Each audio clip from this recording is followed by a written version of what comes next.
Hi, North Carolina DECA. I'm Yash Gupta, your Tri-Region Vice President. Today, I'm here with Mahi Shinde and Aaryan Patel from Panther Creek High School, and we're going to be talking about written event tips and tricks. Um, I'm Mahi. Me and my partner placed fifth at ICDC for business service operations research. Hi guys, my name's Aaryan. Okay, so to begin, we would like to start off with a couple of tips that are very general that fall under just like doing an operations research event. And the first tip would be choosing a business that is local. A lot of people have businesses that are even like out of state because they have connections to the owners, but honestly, the closer it is, the easier like research is for you. And it also allows you to take pictures with the owners and just like pictures around the business, which makes it seem like you were more involved in helping the business. And authenticity is really important, especially for a business services operations research and operations research in general. So honestly, I feel like it's really easy for a judge to tell if you do fake your information or extend it to a certain point. So just make sure you're doing actual research methods. Make sure you're actually doing your research instead of just faking it or doing something like that, because it's quite obvious. And that's why we also suggest doing a business that's local so you can go there as much as you want and collect the information that you need. Okay, so I guess that was like our main tip for when you're doing an operations research event, make sure to have a local business. Um, Now we'll dive more into like the paper tips. The first paper tip that I would say is make sure you have a concise theme going throughout your paper. So last year, our business was blue and gold. So we chose to use blue and gold throughout our paper. And that just kind of gives it, like, an overall professional look because then the judges, like, have an idea of what, like, is coming up next, and it isn't really, like, different colors clashing and, like, coming right at them. It kind of overwhelms the judge in a way, and so that would be my first tip. And building off of that, instead of using multiple different colors, so for example, using like green, blue, gold, and all those types of colors, use different levels of darkness of those different colors. So we had gold and blue, but we used different types of shades of that. So whether it be really light to dark, and that just helped differentiate the paper more. You really don't need like seven different colors. That's just going to overwhelm the judge more. Just use two different colors and just separate it as much as you can. Also make the paper really clean so you don't want color where you don't need it, basically. Especially, for example, if you're making a border or something, it might just be better to leave a blank border instead of making it a certain color that can be overwhelming for the judge. Mhm. Another thing I would add is when you are making a paper, you can either use Canva or Word. We used Canva because I feel like it was just better for me to at least format things on there.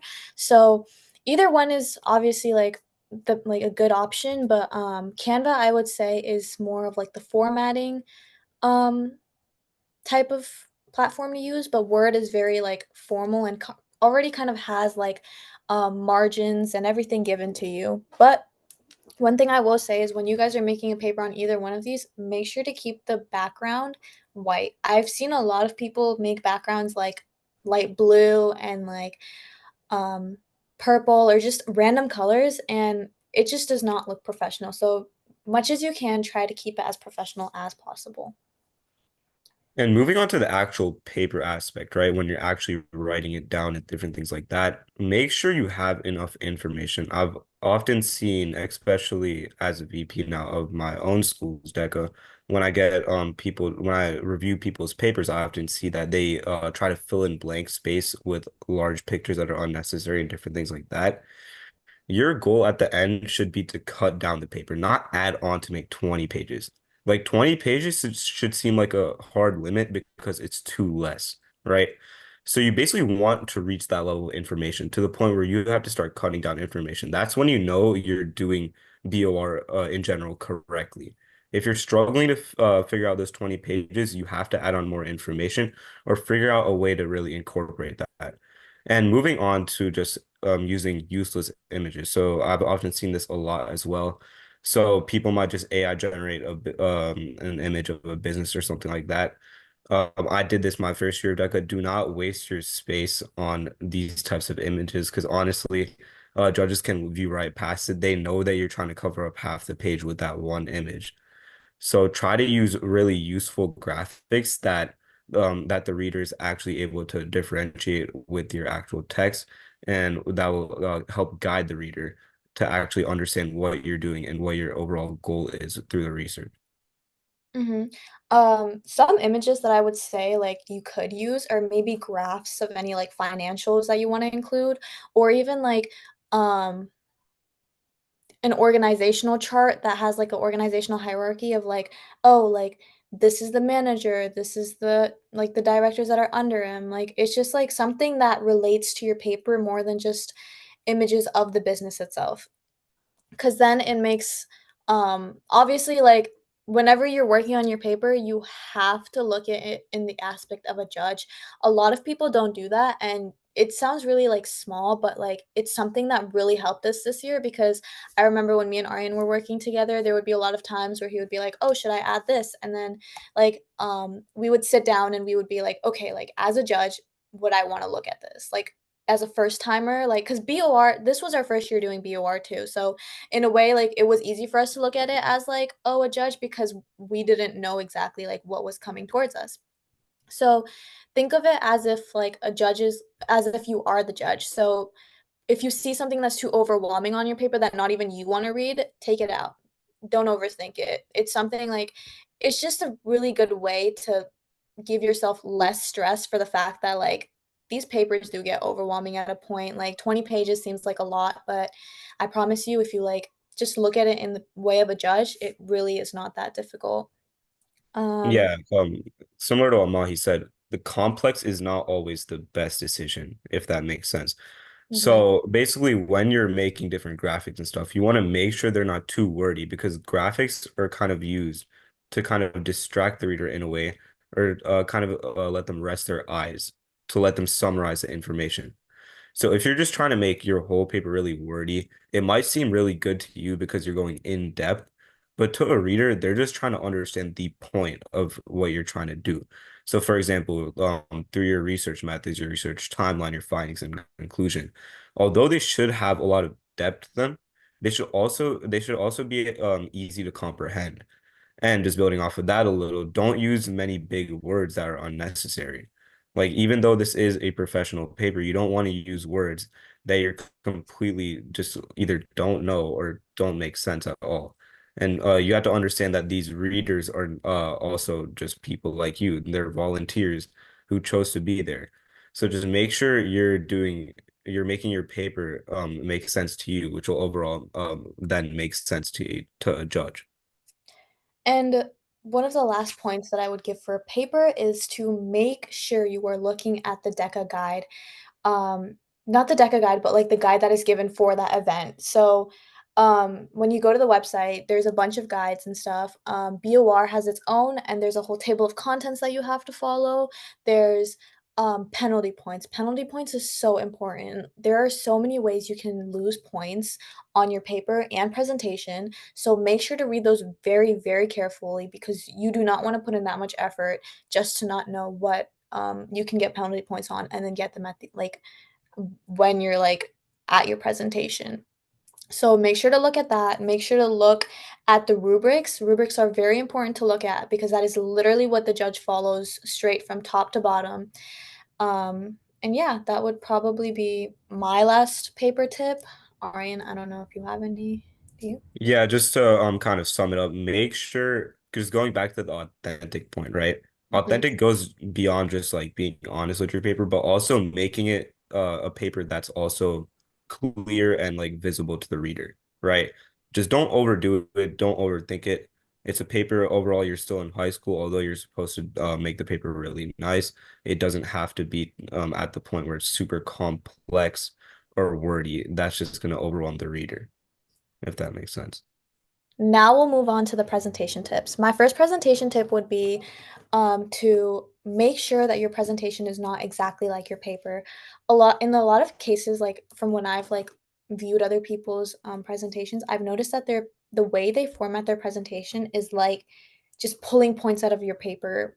That is not something the judge wants to see. You have to make sure that this like a presentation is something that like these the judges at CDC especially, they have not like they will have your paper on the side with you, but at the same time, sometimes what happens is that there's a different judge, or at ICDC actually, there's one judge that's reading the paper, and then there's another judge that's viewing your presentation. So the person that is viewing your presentation does not know what your paper looks like, does not know what is inside your paper. So when you're going into a presentation, you have to make sure that your presentation is such a good summary that everything, like findings and conclusions, research methods, everything is down, and in those 15 minutes they will understand everything that you wrote in your paper. So ways you can do that is just adding bullet points on slides, and or even just adding graphics. A lot of the times what me and Aryan did is we just put graphics on the slide, and then we kind of just said what is the graphic is showing. And as Yash has on the side, we had a little poster, and on this poster, we kind of just put down like the research methods that we used, the research timeline, the findings and conclusions, and like a traceability matrix, which basically just shows like what what finding aligns with which conclusion, and then we included a SWOT. So these are kind of just main points that we wanted to focus on during our presentation, and it kind of just allows us to look at our poster and realize what we need to be showing to the judges. So just make sure that you include everything that's in the rubric, everything that's in your paper, but also make sure it's condensed and summarized. That would be my first tip. My first tip would definitely be, we kind of made a phrase here. It's you're speaking, not the slides, right? So that just basically means that you should be the one speaking and the slide should be the one assisting you speaking. The slides are not the one you speaking, therefore they shouldn't have a bunch of words on them. Like for example, for mine and Mahi's slides that we made for our CDC and ICDC presentations, we originally had a lot of words, and then we sat down and we asked ourselves, like, what are we, why do we have all these words if we're just going to speak it, right? One, it overwhelms the judge, and they're going to focus on actually reading all those points, which we actually did see at CDC. So the judge actually did start reading our slides at CDC, which is really something that you don't want because you want them to listen to you and use the slides as it's kind of like a guiding thing where they're guided by the slides and then they're listening to you while everything is going on, right? So you really don't want the slides to be the kind of like the main attraction. It's you speaking. That and then another thing that I have to say is that when you're timing your presentation, please have it below like 15 minutes. It should be around 13 minutes because I mean, the judge is ultimately going to ask you at least 1 to 2 questions. And these questions are going to be important when it comes to scoring because those are questions that they're basically trying to figure out what score to give you on. And that's pretty much true for any event. So if they're asking you a certain question and you answer correctly, you might get a higher score. So you really want to make sure that you answer these questions. And if you're having your presentation at around 13 minutes, it's honestly going to be really fast, even though it seems like a large amount of time originally. It goes by really fast, so you really have to prioritize what information that you add to your presentation. Like Mahi and I, we did have to cut down a bit of the findings and conclusions. We had to summarize the research timeline.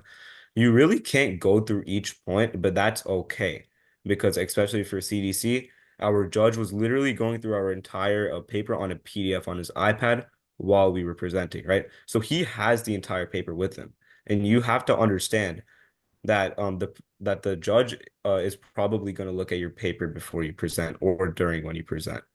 So that's just really important to keep in mind. Mhm. And something I would say for like just presentation basis is make sure your presentation is offline because most of the time you will not have Wi-Fi at your presentation area. And so just in case you have any like graphics or any videos on your presentation that you want to show to the judge, you do not want any last minute interruptions or anything like that that would cause the judge to be like, this is not professional or whatsoever. So just make sure that if you do make it on Canva, you transfer it to PowerPoint, or if you make it on PowerPoint, just make sure your presentation in like overall is offline. Um, that would be mine. And then the second one I would give you guys is make sure you have transitions.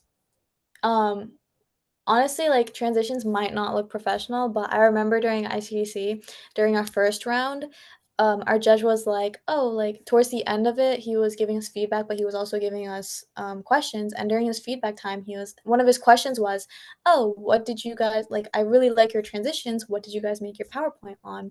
So even small things like this is the first time. This is like a lot of the judges. It's gonna be their first time judging, so they're gonna be new to this too. So they're gonna have some like generic questions like that too. Just make sure that you make them feel as though like it's okay that it's your first time. Like make it fun, make it something that they want to look forward to and not really just sit there and like yawn.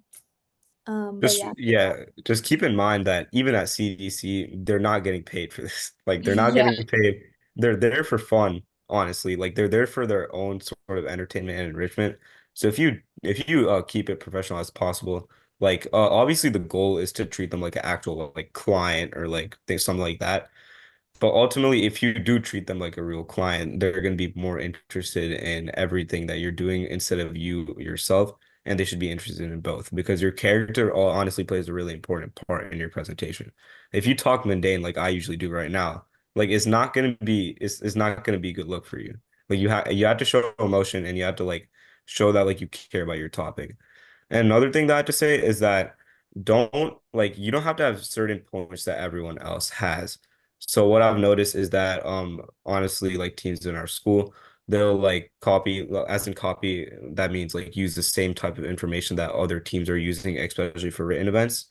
You just have to know that you don't have to have all these different points. Like if your friend has a SWOT, you don't need a SWOT if it doesn't fit your prompt or your business or what you're doing, right?